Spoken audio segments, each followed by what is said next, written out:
Good evening, students. Today, let us see certain aspects from the examination point of view. That means, now already the final timetable of examination timetable of KSLU has come.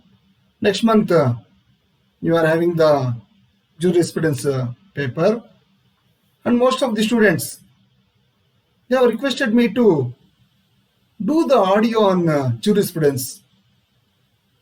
That means they feel that this subject is very much difficult, especially our law college students, Likita Manjunath and Kavita Rani. They have requested me to do this video in the interest of the examination. So here the students, they feel difficulty with regard to this jurisprudence, and it is the common notion among the students that jurisprudence is difficult. Here there is some reason is also there for the students why the subject jurisprudence seems to be difficult, because here we cannot expect the same questions, we cannot presume, we cannot expect the same questions each year, and the answers in jurisprudence requires utmost clarity, and this subject seems to be a little bit difficult to get understand. So these are all the reasons projected by the students. Here what I want to say to you, jurisprudence is not a difficult subject, it is a simple subject. Here it is also has been done under 5 units. Probably you may see here, that is unit number 1, 2, 3, 4 and 5. And here with regard to the jurisprudence, we have to make the mind mapping. So either we can study jurisprudence under the unit 1 and 2, 3 and 4 and 5, or we can study the subject like mind mapping. So which are all the aspects we have to cover under the mind map 1 and 2 and mind map 3 and 4, and likewise it will continue up to 21, it will continue. That means here what is mind map means, what are all the important things which can be covered, what are all the things which can be covered. Here most of the students, they feel difficulty in remembering the points. Most of the students, they feel difficulty in remembering the points. Once the word jurisprudence has been said, they felt a difficulty. Here the jurisprudence has been graded under the most difficult subject. Here why? Because the method of study our student don't know. Here we have to study the jurisprudence as like a story. That means here, as you know, your lecturers might have explained to you what is the importance of the jurisprudence, what is the prominence of the law, and what is meant by jurisprudence. All those things they have explained to you. That means without law there will be no jurisprudence, isn't it? So here we don't have the jurisprudence without the law. So those things probably your lecturer has told you, your professors might have told you. Here in society, everything will run under the control of the law, isn't it? If there is no rule is there, if there is no law is there, if there is no social control is there, then we will find very much difficulty. For example, presume one day there will not be any police to control the traffic. What will happen? Presume that if there are no police for entire day in any city or town, what will happen to the fate of the people? The other side of the things we should not have to discuss. So here, what I want to put you that here we have to study the law under the jurisprudence. Here, what is meant by jurisprudence? You know, jurisprudence is nothing but the science of law. Jurisprudence is nothing but the science of law. Here, what is meant by law? Here, with regard to the law, there are so many definitions are there. There is no clarity with regard to the law. So, there is no clarity with regard to the law. So, with regard like this, we have to discuss certain things. Now, there is a very shortage of time is there. From the interest of the examination, most of you are expecting only the most likely questions, most important questions from the examination point of view. Which are all the most important questions will be given in the examination. Here, with regard to the most likely questions, I will give the most likely questions in this video only. And in the examination, with regard to the certain, the mind map, for example, 5 and 6, 1 and 2, and with regard to the 15 and 16, likewise the 3 and 4, likewise the certain, with regard to the certain mind maps, there will be questions as come up in the examination. Here I was telling you with regard to the meaning, nature and values of jurisprudence and its definition. Here there will be definitely question with regard to this chapter also. Here we can find the questions with regard to the chapter number 1 and 2 in various examination. Here the question may come in this way. Discuss the nature and value of jurisprudence. In this way, the question may come up in the examination. Certain times they may give the individual questions may be given. Discuss the value of jurisprudence or discuss the meaning and nature of the jurisprudence. So certain times they may ask you, what are the definitions concerning to the jurisprudence? What are all the definition concerning to the jurisprudence? Here in this first chapter, we have to see the meaning, nature, values of jurisprudence and its definitions. Here, why I am saying this thing, here if you get ready for values of jurisprudence, if the question comes for meaning and nature, then there are chances that you could not able to write the answer properly. That's why not only this examination, for any examination, for any competitive examination, you have to get prepared in all the respects so that you can able to answer the questions very effectively. Likewise, with regard to this chapter, there are also the relations will also attain importance. For example, sociology, psychology, political science, and legislation, ethics and theology.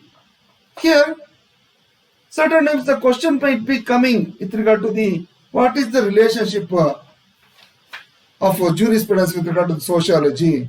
As I was telling you, in sociology, it is what is meant by sociology, you know, it is the study of society. Here, the human relations we are going to study. Here, we are going to study with regard to the societal control over the individual we will study. So, these sort of things are very much related to our subject. So, in examination, these questions may come up with regard to the relationship of jurisprudence with the sciences, that is sociology, political science, and ethics and theology. Likewise, the questions may come up in the examination. Here, the questions are explain the nature and scope of jurisprudence. In this way also, the question may come up in the examination. So this is with regard to the first chapter. And with regard to the second chapter, here they can ask you with regard to the meaning, definition, purpose of law. They may ask you with regard to the scope of jurisprudence also. They may ask you in the examination with regard to the mind map 3 and 4. Here probably you can see here you can know we have to cover the definition of various the juris, and you have to cover the definition of Solomon. Here Solomon has given the definition with regard to law in a specific sense as well as in the broader sense. Here there is no what you call complete definition with regard to the law. ಅಂದ್ರೆ ಈ ಕಾನೂನಿನ ಬಗ್ಗೆ ಒಂದು ಸಂಪೂರ್ಣವಾದ ವ್ಯಾಖ್ಯೆಯನ್ನು ನಾವು ನೋಡಲಾಗುವುದಿಲ್ಲ. ಪರೀಕ್ಷೆಯಲ್ಲಿ ಅದರ ಕಾನೂನಿನ ಅರ್ಥ, ಅದರ ವ್ಯಾಖ್ಯೆಗಳು ಮತ್ತೆ ಅದರ ಉದ್ದೇಶದ ಬಗ್ಗೆ ತಮಗೆ ಪ್ರಶ್ನೆಗಳನ್ನ ಕೊಡಲಾಗುತ್ತದೆ. Here you have to make the preparation with regard to this chapter. Certain times they may give the questions with regard to explain the function and purpose of law. In this way also the question may come up in the examination. Here I don't find the time to explain all those things.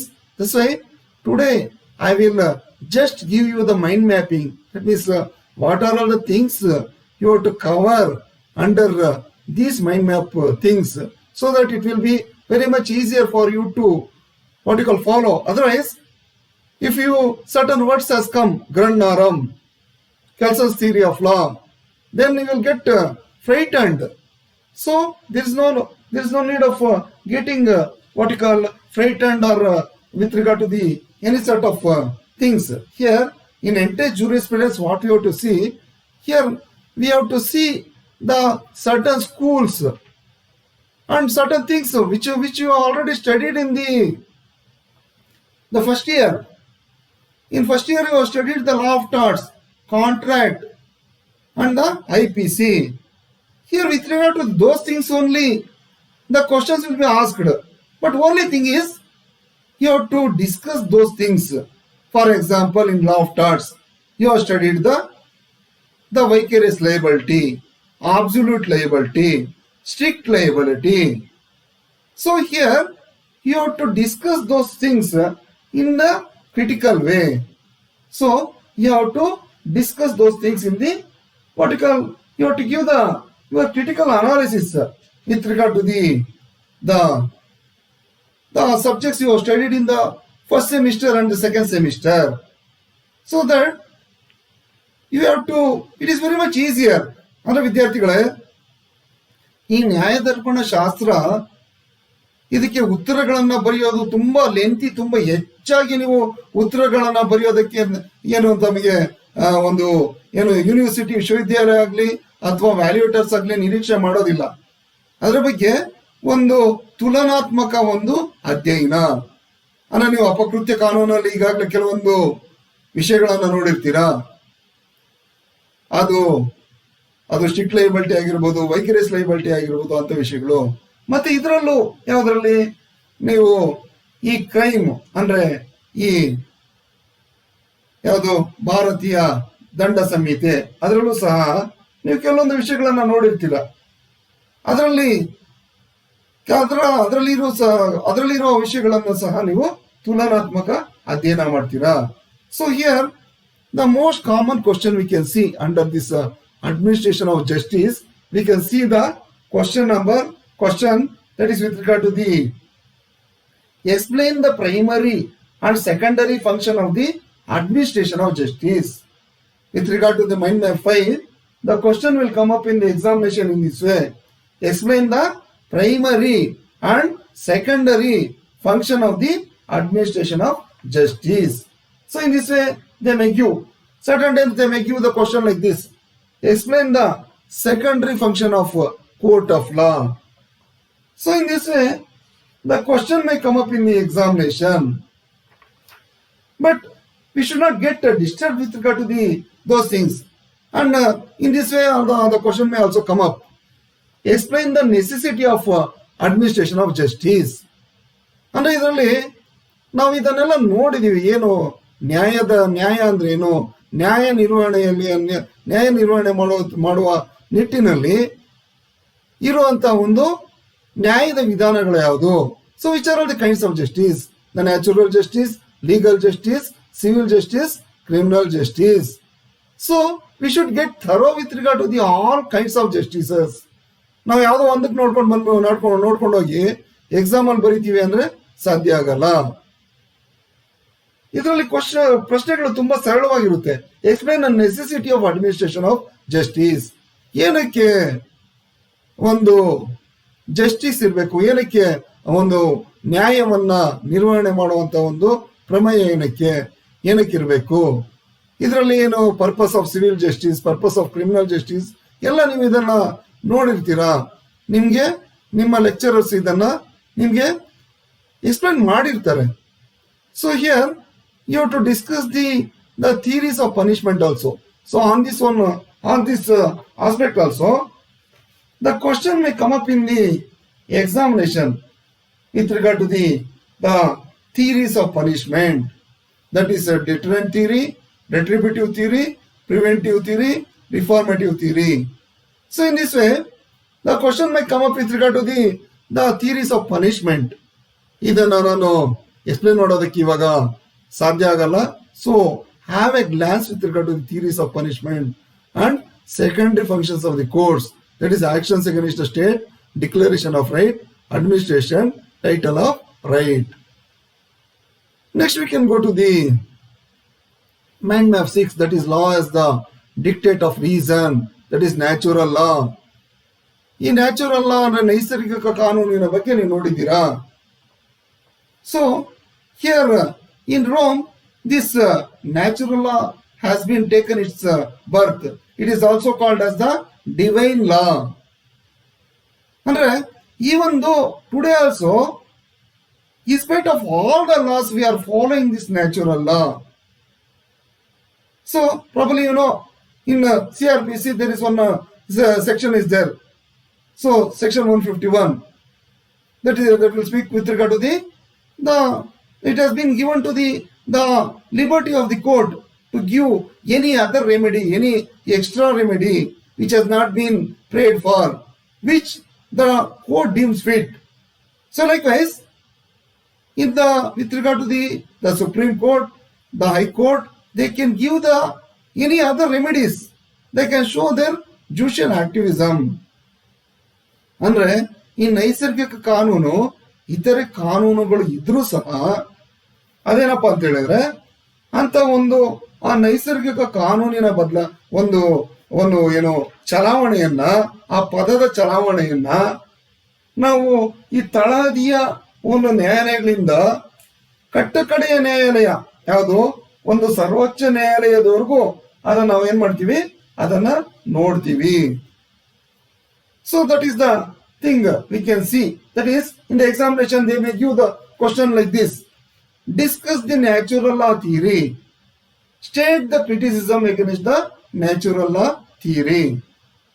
So you have to discuss the natural law theory. ನೀವು natural ಲಾ theory ಬಗ್ಗೆ ಒಂದು ಚರ್ಚೆ ಮಾಡಬೇಕು. ಅದಕ್ಕೆ ಏನು ಕ್ರಿಟಿಸಮ್ಸ್ ಏನಿದೆ ಅದರ ಬಗ್ಗೆ ಬರೀಬೇಕಾಗುತ್ತದೆ. ಯಾವುದರಲ್ಲಿ? ಈ law is the dictate of reason, natural law ಬಗ್ಗೆ ನೀವು ಇದನ್ನ ಆ ಪ್ರಶ್ನೆಯನ್ನ ಬರೀಬೇಕಾಗುತ್ತದೆ. Then we can go to the mind map 6, that is law as the command of sovereign, imperative law. ಇದು ನಮ್ಮ ಸ್ಟೂಡೆಂಟ್ಸ್ಗೆ ತುಂಬಾ ಭಯ ಹೋಗುತ್ತೆ. ಈ ಕ್ವಶನ್ ಕೇಳಿದ ತಕ್ಷಣ law is the command of sovereign imperative law, ಯಾರಪ್ಪ ಇದನ್ನ ಬರೆದಿದ್ದಾರೆ, ಏನು ಏನೋ ತುಂಬಾ ಇದರಲ್ಲಿ ಗಹನವಾಗಿದೆ, ತುಂಬಾ ಭಯ ಬಿದ್ಬಿಡ್ಬೇಕು ನಾವು ಅಂತ ನಾವು ಅನ್ಕೋತೀವಿ. ಅದನ್ನ ಜಾನ್ ಆಸ್ಟಿನ್ ಅವರು ಇದನ್ನ ಪ್ರತಿಪಾದನೆ ಮಾಡಿದ್ದಾರೆ. John Austin, he is believed to be the father of English jurisprudence. So he thinks that what is the law? Law we have to accept as it exists in the present form. He thinks that he divided the law into properly so-called and improperly so-called. He divided into two forms, that is properly so-called and law improperly so-called. So he is also under the prominent person under the analytical school. So here he thinks that law is a command of sovereign which obliges a person or persons to a course of conduct. That means here there is something is there. That means with regard to the law, there will be some system is there. It will dictate the rules. So the subjects they have to follow. So that is the meaning of this law is the command of sovereign. So there is no, we may not have to worry so too much with regard to this aspect. We have to write with regard to the John Austin, his book and his definitions, and we have to write some criticism with regard to the analytical school, that is with regard to the John Austin. Normally the question will be asked with regard to this aspect, law as the command of sovereign. So this is normally we can see in the examination. So that this is with regard to the law as the command of sovereign.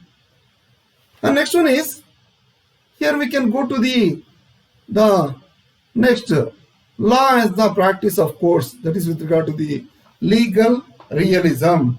Here also the question will come, discuss the legal realism, how it is different from the other theories. That is there are so many theories are there with regard to the legal realism. Here we have to discuss with regard to the concept of the legal realism. Here also, this is also expected question may come up with regard to the legal realism. And there are other aspects are there with regard to the legal realism. But normally there will be straightforward questions will be there with regard to the legal realism. And if you get prepared for this question, discuss the legal realism, how it is different from the other. We have to distinguish between the different the schools with regard to the legal realism, different the theories of law. That means here, not rather than schools, we have to discuss with regard to the theory of law. And next one is, here we can go with another is law as a system of rules or theory. That means normally we don't find this aspect in the examination, but certain times they may give with regard to the Hart's theory of the law, how the law as a system of rules will come under the Hart's theory. Next one is this pure theory of law, Kelsen theory of law, that is Grundnaram. This is the most important question. So on this one, normally there may be short note question may be there, or there will be main question will be there with regard to the Kelsen theory of law. That is, Kelsen theory, he equates the law with regard to the science of law. He thinks that he wants to keep away all the other aspects. For example, sociology, political science, metaphysics. So he wants to he wants to keep away the other things from the law, because he expects the pure theory of law. That is, he thinks that he sees that law as a normative science. Here, most of the students, they got, they much discuss, they will think so much of thing with regard to the Grandaram. What is this Grandaram? Here, Grandaram is nothing but a basic Naram. For example, if a person commits any mistake, for example, if a person enters anybody's house and he commits a murder of a person, other person, there are series of consequences will be there. There are series of consequences will be there. That is house trespass and taking away the life of a person. Likewise, here there is a series of consequences of the offenses will be there, and there is a punishments also will be there under different sections, under different penal laws, under different laws. So here we can find the pyramidic of norms, pyramidical structure. Probably you know how the pyramid will be there. Probably you can remember how the pyramid will be there. Here, what happens? The Grandaram will be in the apex. ಅಂದ್ರೆ ಏನೇನು ತುಂಬಾ ಇದೇನೋ ತುಂಬಾ ಗಹನವಾದ ವಿಷಯ ಅಂತ ನೀವು ತುಂಬಾ ತಲೆ ಕೆಡಿಸ್ಕೊಳ್ಳಂಗಿಲ್ಲ. ಗ್ರಂಡಾರಂ ಬಗ್ಗೆ ನೀವು ಹೆಚ್ಚಿನ ತಲೆ ಕೆಡಿಸ್ಕೊಳ್ಳಂಗಿಲ್ಲ. ಅಂದ್ರೆ ಗ್ರಂಡಾರಂ ಏನಂದ್ರೆ ಅದು ಸುಪ್ರೀಂ ಲಾ, ಅಂದ್ರೆ ಅದು ಮೇಲ್ಪದರದಲ್ಲಿ ಇರುತ್ತೆ. ಎಲ್ಲಿ ಒಂದು ಪಿರಮಿಡ್ ಅಲ್ಲಿ ಮೇಲ್ಪದರದಲ್ಲಿ ಇರುತ್ತೆ. ಕೆಳಗಡೆಯಿಂದ ಯಾವ್ಯಾವ ಒಂದು ಸೀರೀಸ್ ಆಫ್ ಕಾನ್ಸಿಕ್ವೆನ್ಸಸ್, ಅಂದ್ರೆ ಚೈನ್ ಆಫ್ ಆಕ್ಷನ್ಸ್. ನಾನು ಹೇಳಿದ್ನಲ್ಲ, ಇವಾಗ ಒಬ್ಬ ವ್ಯಕ್ತಿಯ ಒಬ್ಬನ ಮರಣಕ್ಕೆ ಕಾರಣ ಆದ ಅಂದ್ರೆ ಅದರಲ್ಲಿ ಸುಮಾರು ಕಾರಣಗಳಿರುತ್ತೆ, ಸುಮಾರು ಒಂದು ಪೀನಲ್ ಆಕ್ಷನ್ಸ್ ಇರುತ್ತೆ, ಸುಮಾರು ಒಂದು ಕಾನೂನಿನಲ್ಲಿ ಶಿಕ್ಷೆ ಇರುತ್ತೆ. ಆದ್ರೆ ಮೂಲ ಒಂದೇ. ಆ ಮೂಲವನ್ನೇ ನಾವೇನಂತ ಕರಿತೀವಿ? ಗ್ರಂಡಾರಂ ಅಂತ ನಾವು ಕರಿತೀವಿ. ಅದರಲ್ಲಿ ಏನ್ ಬರೀಬೇಕು ನಾವು? Grundnorm is a basic norm. So he is away from this the natural science. Here in natural science there is for everything there is a cause and effect will be there. ಅಂದ್ರೆ ನೀವು science ಅಲ್ಲಿ ನೋಡ್ತೀರಾ, ಇದು ಮಾಡಿದ್ರೆ ಇದಾಗುತ್ತೆ. ಆದ್ರೆ in law what ಈ things, what law ought to be, ಅಂದ್ರೆ ಕಾನೂನು ಯಾವ ರೀತಿ ಇರಬೇಕು ಅನ್ನೋದನ್ನ ಹೇಳ್ತಾರೆ. So here the questions will come in the examination with regard to the Grandaram or Kelson's theory of law. Here also you can see, if you refer the previous question papers, you will get number of questions with regard to these things. And here what happens, if I give certain questions, if it doesn't come, then you will feel bad. That's why I am giving you almost all the questions from the entire jurisprudence, so that you will also have certain idea. Because most of times you will feel difficulty with regard to the question paper, how to write, what is meant by Grandaram, what is meant by Austinian theory, what is the analytical school. Likewise, you may feel difficulty with regard to those aspects. So next, with regard to the mind map 7, that is question of law and question of fact. Here in the exams they may ask you with regard to the differentiate between the question of law and the question of fact. So here also they may ask you the differentiate with regard to this question of law and question of fact. These things you easily follow. The court will find out the answer if it doesn't find out the answer in the question of law. So what is my question of fact? You know, that is left to the court. Here there are certain examples has been given. You can read this one, then you can easily follow. Here absolutely you don't have the time. That's why I want to cover the question as early as possible. In exams it may come for the short notes. Write a note on the question of law and question of fact. In this way the questions may come up in the examination. And next one is with regard to the the schools of jurisprudence, it is very much important.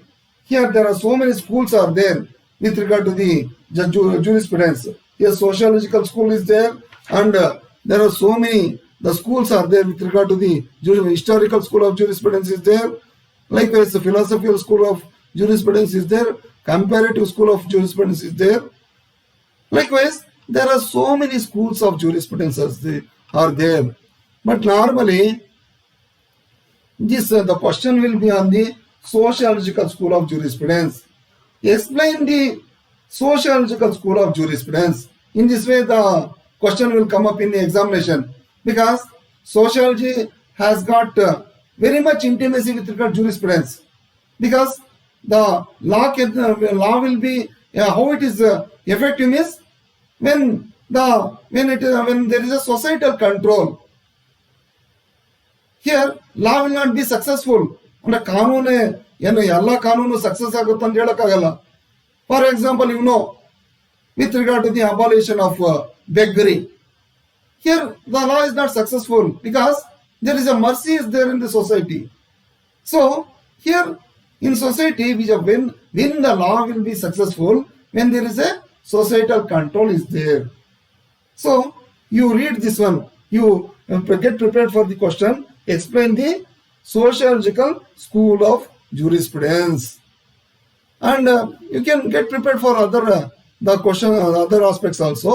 Here you can slowly you can pause it. You can read these things for your brush up of the ideas. I have made this format. And next one is sources of law. This is 100% guarantee. With regard to this one, the question will normally come with regard to the either legislation, precedent, custom, or anything. Normally they will give with regard to the legislation. Here, discuss the legislation as a source of law. In this way, normally we can see how the legislation will prove to be a source of law. In this way, they may give the question with regard to the precedent also. With regard to the custom also they can give. Discuss the precedent as a source of law. Discuss the custom as the source of law. In this way, the question may be given in the examination. So that's why get prepared with regard to these questions. So then it will be very much easier. Certain times they may ask you, discuss the legislation as a source of law. What are the advantages of legislation as a source of law over other sources of law? In this way, the question may also come up. ಅಂದ್ರೆ ಈ ಕಾನೂನಿನ ಮೂಲಗಳು question ಒಂದು ಪ್ರಶ್ನೆಯಲ್ಲಿ ಈ legislation ಬಗ್ಗೆ ಒಂದು ಕೇಳ್ಬೋದು. ಅಂದ್ರೆ ಒಂದು ಶಾಸನಗಳ ಬಗ್ಗೆ ಒಂದು ಪ್ರಶ್ನೆ ಕೇಳ್ಬೋದು. ಅಂದ್ರೆ ಯಾವ ರೀತಿ ಕಾನೂನಿಗೆ ಶಾಸನಗಳ ಒಂದು ಮೂಲದ ಬಗ್ಗೆ ವಿಶ್ಲೇಷಣೆ ಮಾಡಿ ಅಂತ ಕೊಡಬಹುದು. ಅದೇ ರೀತಿಯಲ್ಲಿ ಈ ಶಾಸನವು ಬೇರೆ ಒಂದು ಕಾನೂನಿನ ಮೂಲಗಳ ಮೇಲೆ ಹೆಚ್ಚಿನ ಹಿರಿಮೆಯನ್ನ ಯಾವ ರೀತಿ ಹೊಂದಿದೆ. How this the legislation has got the advantages over the other sources of law.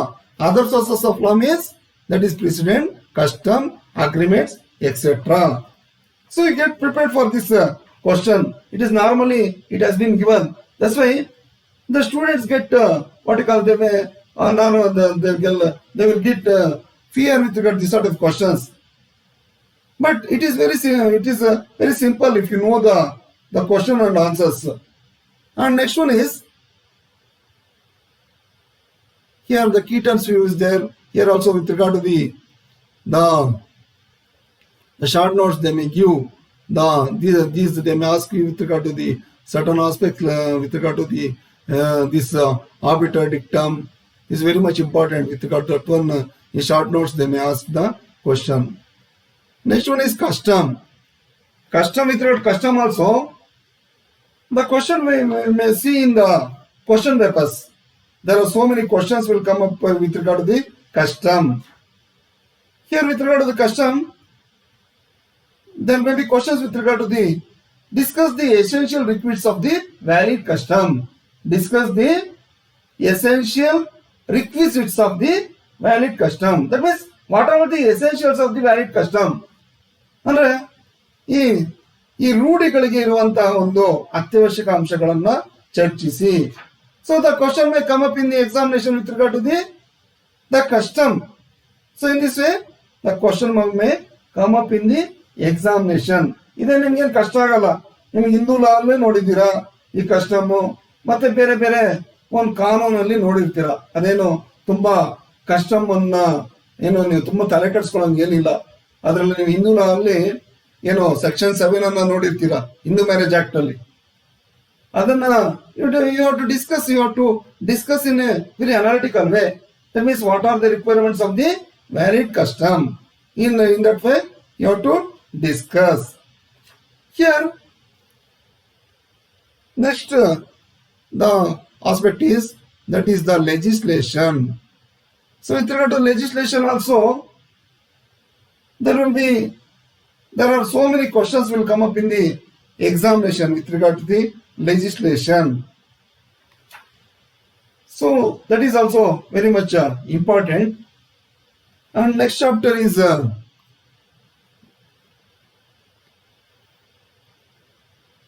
that is precedent. Precedent also they will ask in one or two question papers with regard to precedent. There is a question is there, but majority there will not be what you call the questions with regard to the precedent.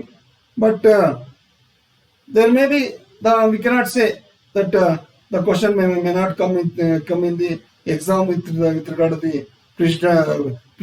what you call precedent. Here with regard to the precedent, certain this question is normally will come.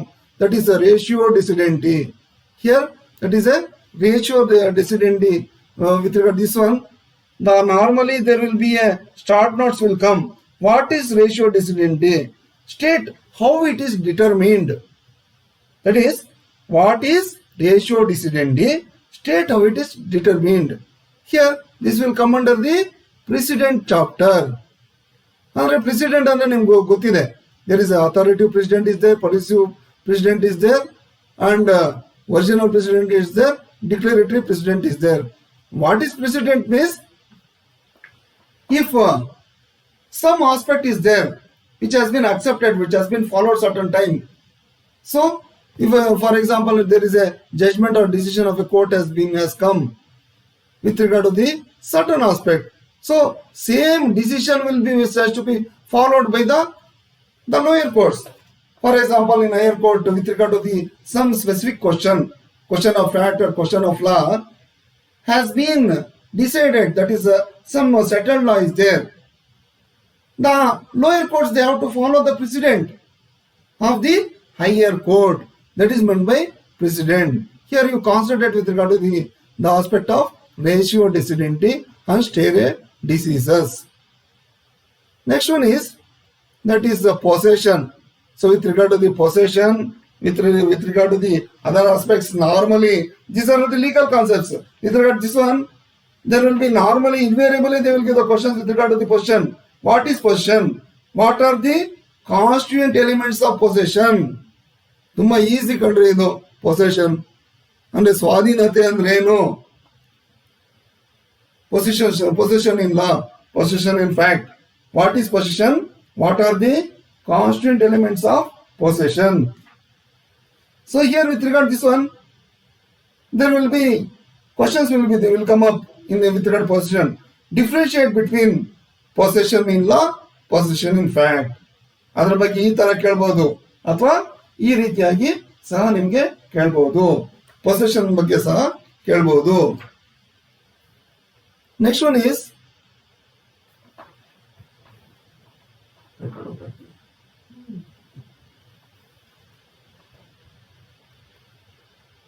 is ownership. With regard to the ownership also, there are so many. It is also definite question. Discuss the various kinds of ownership. And explain the idea of ownership. And also the difference between the trust and beneficial ownership. So in this way, they will give the question with regard to the ownership, if you refer the previous question papers, you can able to see there are so many questions are there with regard to the ownership, and you can distinguish between the ownership and the possession. Here various kinds of ownership. So it is very easier if you refer the V.D. Mahajan book. You can easily follow. What you have to do, you have to read this jurisprudence as a story book. ಇದನ್ನ story book ತರ ಓದಿದ್ರೆ ನಿಮ್ಗೇನು ಕಷ್ಟ ಆಗಲ್ಲ. ಯಾವ ನೀವು ಭಯ ಬಿತ್ಕೊಂಡು ಓದ್ತೀರಾ ಅವಾಗೆ ಕಷ್ಟ ಆಗೋದು. ಅಂದ್ರೆ ಇದರಲ್ಲೇನೋ ನೀವು ತುಂಬಾ ಜಾಸ್ತಿ ಬರಿಬೇಕಂತನೂ ಏನು ನಿಮ್ಗೆ ಎಕ್ಸ್ಪೆಕ್ಟೇಷನ್ ಮಾಡಲ್ಲ. Next one is legal rights. With regard to legal rights also, there will be, you need not have to worry. Here with regard to the legal rights, what is the legislation, kinds of subordinate legislation and the analysis of rights. So likewise, there are certain questions will be asked with regard to the legal rights. ಅದರಲ್ಲಿ ಈ legal rights ಅನ್ನೋದ್ರ ಬಗ್ಗೆನೂ ಸಹ ನಿಮಗೆ ಸುಮಾರು ಹಲವಾರು ಪ್ರಶ್ನೆಗಳನ್ನ ಕೊಳ್ಳಲಾಗುತ್ತದೆ. For example, explain the concept of legal right. So in this way, the direct questions may also come up in the examination. ಅಂದ್ರೆ ನಿಮಗೆ ಡೈರೆಕ್ಟ್ ಆಗಿ ಸಹ ನಿಮ್ಗೆ ಕೇಳ್ಬೋದು, explain the concept of legal right. ಅದರ ಬಗ್ಗೆ ನಿಮ್ಗೆ ಕೇಳ್ಬೋದು. ಇದರಲ್ಲಿ ಕ್ಯಾರೆಕ್ಟರಿಸ್ಟಿಕ್ಸ್ ಬರೀಬೇಕು ನೀವು. ಕೈಂಡ್ಸ್ ಆಫ್ ಲೀಗಲ್ ರೈಟ್ಸ್ ಬಗ್ಗೆ ಕೇಳ್ತಾರೆ. ಇದರಲ್ಲಿ ಈ ಕೈಂಡ್ಸ್ ಆಫ್ ಲೀಗಲ್ ರೈಟ್ಸ್ ತುಂಬಾ ಇಂಪಾರ್ಟೆಂಟ್. ಅದರಲ್ಲಿ ಯಾವುದು right in rem, right in personam, ಇದರಲ್ಲಿ ಎಲ್ಲಿ ನೋಡಿದ್ದೀರಾ ನೀವು? Right in rem and right in personam you have seen in the law of torts. And next one is right in re propria and right in re alia. So these are all the things. Normally this right in rem, right in personam, they will ask in the examination, right in re propria and right in re alia. So here, how to know whether you have to know, you have to go through the subject, you have to see the subject and you have to understand this. It is not so much difficult. You can go to the Google also. Immediately you can get the meaning. What is right in rem? That is the right available against the entire world. That is right in personam is it is available to against the particular person. So in this way, you can get the idea with regard to this thing. Here in the examination they will ask you with regard to these things, and they may ask you with regard to the what is meant by legal right also. The direct question may be asked in the examination. Here, what is legal right? Describe the Hoffield's concept of right in a wider sense. ಇದರಲ್ಲಿ ಯಾರೋ ಹಾಫೀಲ್ಡ್ಸ್ concept ಅಂದ್ರೆ ಹಾಫೀಲ್ಡ್ ಏನ್ ಹೇಳಿದಾರಪ್ಪ, ಹಾಫೀಲ್ಡ್ legal right ಬಗ್ಗೆ ಏನ್ ಹೇಳಿದಾರೆ ಅನ್ನೋದನ್ನ ನೀವು ಬರಿಬೇಕಾಗುತ್ತದೆ. Next in is with regard to the person. Probably you have seen what who is a person, that is a with regard to this one, normally they will ask you with regard to the animal, with regard to the dead person, what is his personality, what is about the unborn person. So in this way, the question may be asked. Even there may question will be asked with regard to the company as a artificial person. The DT is the artificial legal person. In this way, the question may be asked in the examination with regard to the person. For example, discuss the concept of personality with special reference to the unborn person. Write a note on corporate personality. In this way, the question may come up. Discuss the concept of personality or with reference to unborn person or dead person or animal, or write a note on corporate personality. In this way, the question may come up in the examination.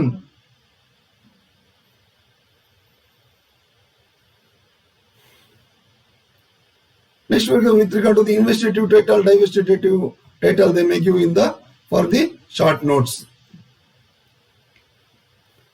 Here, with regard to substantive law, procedural law, they may give with regard to the law of procedure, and with regard to this valuation of evidence with regard to this aspect, there are certain times the questions may be there with regard to the conclusive proof. With regard to the valuation evidence, there will be some questions will be there in the examination with regard to the this aspect. So that's why you get prepared. Normally it will given for the short notes, the demonstrative title, the substantive law or procedural law. They may give for the short notes. Next one is law of property. So with regard to the what we have to see, the servitudes, lease, securities, trust. So with regard to this one, the certain questions will be there. You can look into the previous papers. Why I am doing this mind map? What are all the things will come in these aspects? So easily you can find, you can get the questions in the question paper bank. Now in the YouTube you are having so many what you call question paper banks with regard to these previous question papers. You can easily follow, but you should know with regard to the which chapter which question will come. Then you can easily able to write. If you get a slightest clue, you can able to write the answer. You can write the full-fledged answer. But when you don't get the clue, then the difficulty will come. In a Jew re aliena, jura in re propria. Idra ಬಗ್ಗೆ ಸಹ ನಿಮಗೆ the question will come. In exam, jura in re propria, jura in re aliena. So with regard to that one, the question will come. Distinguish between the jura in re propria, jura in re aliena. The question will come in the examination. That is obligation. Here with regard to the obligation also, we can expect the question. Explain the nature of obligation and kinds of obligation. So in this way, the question will come in the examination. So I am telling you how the questions will come in the examination. They may ask you, the certain times the question will be there. Different sources of obligation. Explain the law as a dictate of reason. So in this way, the question will come. You should not get disturbed when you understand this concept in whole length. That is sources of obligation. Then it will not be very much difficult for you to answer the question. If you don't study the subject in full length, if you do not make the mind map with regard to the certain aspects, then you will find the difficulty with regard to writing the answer.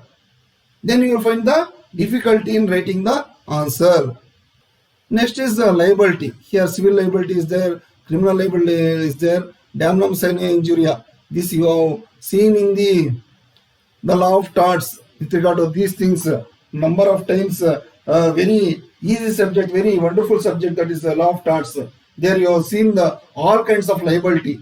That is civil liability, criminal liability, absolute liability, and strict liability.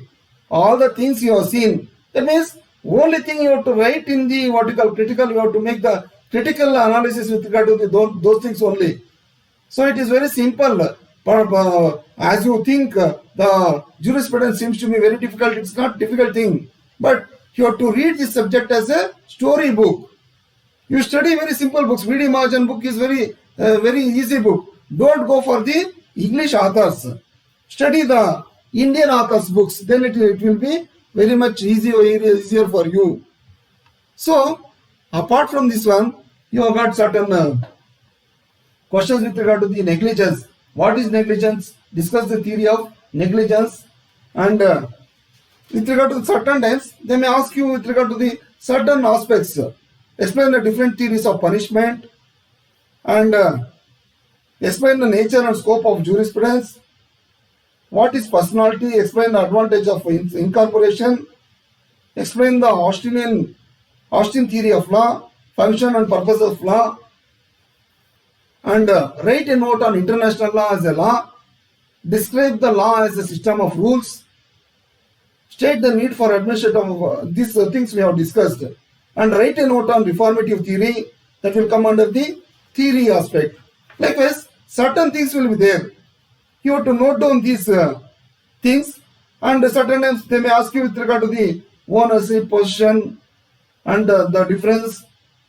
And with regard to possession, they may ask you with regard to the only one time they will ask you with regard to the decided cases. Normally, they will not ask you with regard to the decided cases. That is, discuss the possession in law with the decided cases.